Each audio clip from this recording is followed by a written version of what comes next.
Greece is a 1978 film starring John Travolta and Olivia Newton-John. You may think it's just a musical, but it's actually a neoclassicist commentary on...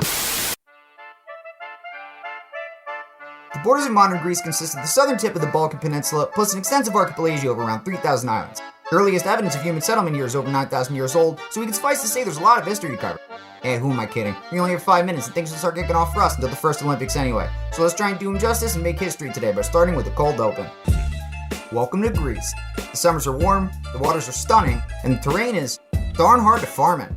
The ancient Greeks would have figured this out pretty quickly, and unless they wanted goat scrapes and olives for breakfast, lunch, and dinner, I could think of worse things, they were gonna have to trade.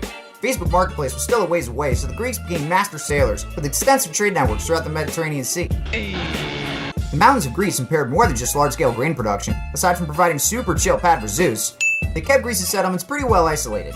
As a result, the Greeks were organized into city-states, which for all intents and purposes function as different countries. They would often trade, share art, and probably even smack-talking discus lobbies. Some Olympian had the bright idea of challenging the multiple foot race, and since this conveniently avoided bashing each other's heads in, an otherwise popular format for settling disagreements, the city-states were down. The foot race was the only event at the first Greek Olympics, but if the Coney Island hot dog eating contest has shown us anything, it doesn't take much to keep people's attention.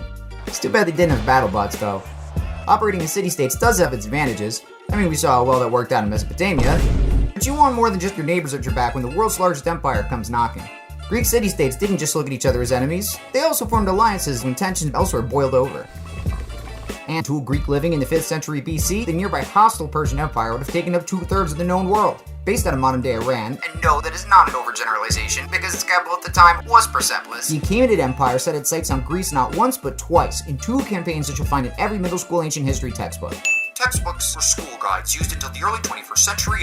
In 492 BC, Persia's king Darius I ordered an invasion of the Greek mainland. To stop them, an alliance was formed between the city-states of Athens, Plataea, and what would have been Sparta if they weren't too busy celebrating a religious festival. Hey, I don't blame them, although I'm jealous my exempt request for Groundhog Day had never been approved. In 490 BC, Darius' campaign was thwarted when a Persian invasion force was pushed back by a Greek army near Athens. To deliver news of their victory, a Greek messenger named Philippides ran 42 kilometers to Athens. It's 26 miles in freedom units. According to legend, delivered the note, then died of exhaustion. Today, we have an Olympic event named in his honor. Can you guess it? I'll give you a hint. It's the name of the bay where the Greeks fought the Persians. Did you get it? It's... Bruh. If you've heard about Marathon, then you might have heard of Thermopylae too. It permeated popular culture after the release of the 2006 film 300, but history buffs have lauded this story for ages, as it depicts a greater underdog victory than Nacho Libre. Just remember, when I say victory, we're talking about the long haul. The Greeks lost at Thermopylae, but its long-term significance was greater for the Greeks than it is for me when I have to decide if I want to pay extra for guacamole. I don't know, I think sometimes it just makes my taco soggy. 10 years after Marathon, Darius' son Xerxes launched a second invasion into Greece, this time successfully marching armies through Thrace, Macedonia, and even Thessaly. Estimates of each army's size vary wildly, but according to legend, the Persian army, 300,000 strong, could not cross the Greek mainland without squeezing through the pass at Thermopylae. 300 Spartans, led by their warrior king Leonidas, sent their allies home, knowing death was imminent. Did they run true? Ha! Nay, and in true Spartan fashion, died to the last man, taking many Persians with them.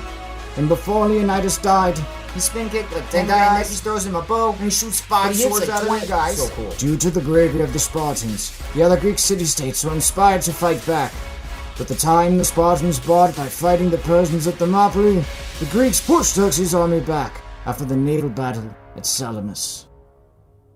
Sounds great, right? Truth is a little bit stranger than fiction, and in reality, the other Greek city-states were not stoked that the Spartans had lost at Thermopylae. In reality, the only serious narrative that we have from the battle is from the Greek historian Herodotus, and although I'm far from kidding, you can't just trust one guy. If you could, then I could also trust my Uncle Bobby, who's Secret Service for JFK, invented Bitcoin, and knows exactly how much I'm over grilling when I'm cooking burgers. I mean, I don't want to serve them raw, right? Where legend in fact do meet is that Xerxes definitely did not expect any challenge at Thermopylae, and especially not one as bad. They might have shunned education and just about every pleasantry in life, but the Spartans were great fighters, and according to Herodotus, they were brave ones too. After a year's time, Persia's armies were effectively pushed back and would never interact with the Greeks again. We'll keep the story going with the next video, but until then, have a great day. Okay, bye.